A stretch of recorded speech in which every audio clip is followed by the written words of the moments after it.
body couldn't really quite deal with that, and I have chronic Epstein-Barr from it, and I've gotten to the point where I'm a lot better and I can go back to work, but I can't go back to teaching, and I really miss it. But when I ended up going out sick, I was out on medical leave, and all of a sudden I was sitting in my house by myself with nothing to do except for watch Desperate Housewives, which really, I think that sucked the soul from my body just a little bit more. And I had a friend who was another speech coach, actually, who called me up and said that I should start this writing project, and he was going to work on it with me, he said. And we could write, I would write one chapter, and he'd write the next chapter, and we should write about this young English teacher who doesn't know what she's doing, and she starts coaching speech and debate. And I thought, I guess I'll do that. And I sat down and I actually outlined it, and I started to get more interested in it. And then I started writing it, and I had like what little energy I had. I splurged it all out onto the paper, and in a week I wrote 2 or 3 chapters, I think. I think it was 3 chapters, the first 3 chapters. And I became really excited because all of a sudden I could really see these characters, and I could see how it would work out into a whole book, and I then outlined every chapter, and I knew how I wanted it to end. And so then I forwarded that to my friend and said, okay, it's your turn to write a chapter. And then he emailed me back and he said, ha ha, you're a sucker. I never meant to write it. I just wanted to get you into it. And I punched him, and then I kept going. And he actually since then has written a screenplay based on that, and that's a whole other story I'll tell you about. It's kind of exciting, actually. But I am very grateful to him because it not only kind of saved me. I was really lonely. I was used to interacting with people every single day, and I'm kind of extroverted, and I like that energy, and I like being around people, and I needed something to do. And so all of a sudden, I was creating my own world, and it was these people that I was around, they were people that I was creating, so I could make them do whatever I wanted, and a lot of times I was irritated with them or happy with them, just like I would be with my students or the people around me. And I ended up, I think around chapter 7 or 8, all of a sudden I realized I didn't know what I was doing.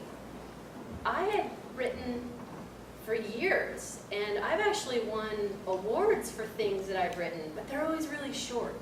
They're like 2 pages. But I went into it thinking, I'm a great writer, and you know what? I have read some really stupid books. If those morons could write a book, I can write a book. I can write a book better than that. But then I got into chapter 7 or 8 and I realized I am one of those morons. I had absolutely no idea what I was doing, because crafting a novel is much different than crafting a short story. And I went into it way too cocky. And so another piece of advice I would give you, if you are really interested in writing a novel, actually do some research on writing a novel. There's quite a few books out there. Who knew? I never paid attention. I've read a lot of novels, and so that made me think I could write one. But when you start writing and you actually have to develop multiple storylines, and you have to keep, there's what's called plot points and all these different turns and twists that you really need to make, and that publishers are looking for if it's going to be a commercial book at all. And so you really need to do some research, and that's what I ended up doing. I actually went to, I found a writing professional editor and had her look over what I was doing, and then I talked to her about where it was going to go. And she gave me some really helpful insight about what I needed to do to change some of my characters to make them stronger or seem lifelike or whatever, and then what was going to be realistic to do with the book, and what I needed to do to make it actually publishable so that someone would want to buy it, not just, 10 people on Kindle that I related to. So I'm really glad I talked to her. And those 10 people have all bought it, I'm pretty sure. So from there, and then I started also going to, not conferences, workshops. And if you guys are at all interested in writing, even short stories and poetry, I so recommend, especially in Oregon, finding workshops. We have so many great writers and writing teachers here in Oregon that teach writing workshops that are simply one day if you don't have time. Some of them are 3 days. There's going to be one in Cannon Beach this summer. It's called Summer in Words. And if you guys could get into that, if you're interested in writing, those are such great little bites of information. Having just one day where you're inspired and you can take that information away and start doing your own thing. Sometimes a big, long class is just too much. I'm talking about like taking a college course or something. That's a great idea. But for those of you that are just looking for inspiration, we have so much of that in Oregon in our short workshops, and you should really look into that. And if you're interested, I can give you a lot more, I can give you specific places to go on the internet and look for those. And so I started going to some of those workshops, and I learned a lot. And I felt like a buffoon when these other people would stand up and they'd talk about all these elements in their novel that they were working on, and I was thinking, I have no idea what they're even talking about. I mean, it was almost terminology I hadn't even heard. And I'm really glad I realized writing is a learning process. You can't walk into writing something and think you already know how to write. And I remember when I was in high school and college, I would write what I would think was the final draft of my perfect paper. Oh my God, I just wrote 12 pages and it's amazing. And I wrote 2 drafts. This is the most perfect paper in the whole world. And I would hand it in, and then, of course, it would be all marked up in red, and I would get it back, and I would think, this teacher has no idea what they're talking about, obviously, because this is the perfect paper. And I didn't quite take it to heart that writing is never final.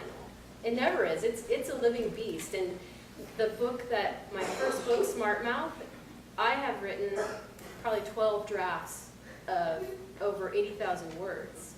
And that's a lot. I didn't realize how long that was going to take me. I really thought that I could kick out a novel in like 6 months and it would be done. And that's not me. There are people that can do that, but it's not me. And let's see. So from there, I went to the workshops, and then I just got myself back into writing. Because the other thing you can do is overwhelm yourself with too much information, right?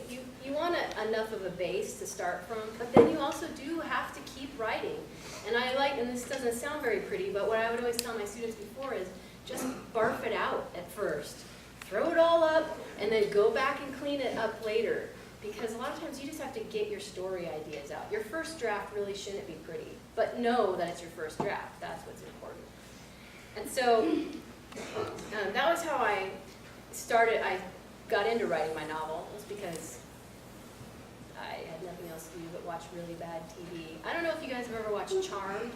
I would like to say I hadn't, but I have. Charmed, it's a really terrible show on TNT. Don't bother. Don't get sick, because that's all that's on at 1 o'clock in the morning. And so instead, I started writing Smart Mouth, and then once I was done with writing Smart Mouth, then I had to figure out what to do with it. I never ever wanted to have to sell my own book. So okay, I'm done with writing this book, and I'm thinking, okay, I'm going to find an agent. That should be so simple. Everyone can find an agent. And then I'm gonna get this book published because I don't want to have to deal with it myself. Well, now I work in the industry. Now I work for a literary agency. And as a matter of fact, McGregor Literary Agency is listed in the top 5 literary agencies in the United States. And he's based out of Manzanita right now. And I'm working for them. How that happened, I don't know. The universe opened up and sang some kind of song over my head, and I got really lucky. But I had 3 years of nausea and fatigue and dizziness to get there. But I don't care. It was all worth it because I had the greatest job in the world, after teaching, of course. But in order to get there, I found out some serious untruths about writing. First of all, it's really hard to find an agent, but you have to keep trying. And when you're writing, and if you decide to write a novel, you need to be sending out to as many agents as you can try to find. And there's whole books listing them, and you just can't give up. And at the same time, you should be also sending out to, they're called acquisition editors at the publishing houses, and trying that. And then you should also consider self-publishing, which that was another thing I never wanted to do with Smart Mouth. I did not want to have to self-publish, because self-publishing means marketing. That meant I had to go out and sell myself, basically. That means on my Facebook page every day I'd have to write something like, hey, my book's up on Amazon if you want to go check it out. And then it just made people avoid me on the streets because they thought I was going to be selling them my book every time I saw them. And I didn't like that side of it. But the flip side, as a reader, those kind of self-published books, having access to that is amazing. We have more books and more thoughts and cultures and ideas available to us now than we ever have, because you don't have to go through a publisher. You don't have to find an agent. You can self-publish. It's not fun marketing for yourself, but it's worth it for all those people out there that might be seeking the kind of character or the thought that you're going to be sharing with the world. It's not even just the United States, it's the world. I have people from Pakistan, Russia, crazy countries I've never heard of that go online and buy my book. Why? I don't know.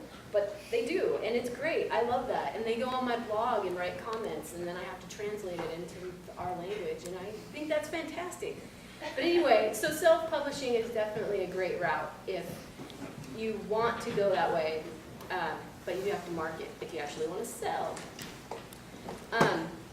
For me right now, I actually, Smart Mouth, which is my first book. I'm writing my second book, and I have a second, I just forgot the word, it's in series, Smart Mouth, the second one.